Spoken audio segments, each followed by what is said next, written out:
স্বাগত ডিবিসি সংবাদে। আপনাদের সাথে আছি আমি সামিয়া জান্নাহ। শুরুতেই জানিয়ে দেব আকিজ বশির গ্লাস সংবাদ শিরোনাম।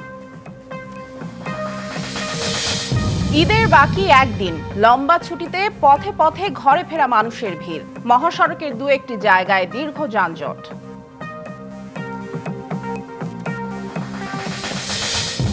জমজমাট কোরবানির পশুর হাট, অভিযোগ নেই স্বল্পতার।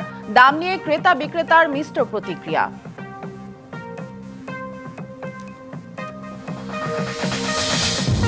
জাতীয় ঈদগাহে প্রধান জামাত সকাল 7:30টায়। 12 ঘন্টার মধ্যে কোরবানির বর্জ্য অপসারণ করবে ঢাকা দক্ষিণ সিটি কর্পোরেশন।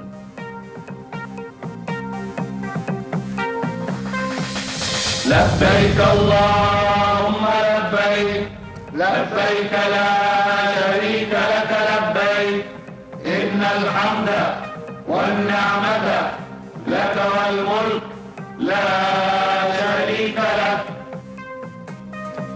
পালিত হচ্ছে পবিত্র হজ। লাব্বাইক ধ্বনি তুলে মহান আল্লাহর নৈকট্য লাভের প্রত্যাশায় আরাফাতের ময়দানে হাজির বিশ্বের ধর্মপ্রাণ মুসলমানরা।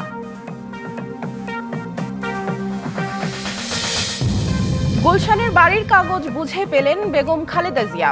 ঈদ উদযাপন করতে লন্ডন ফিরে গেলেন ডাক্তার জুবাইদা রহমান।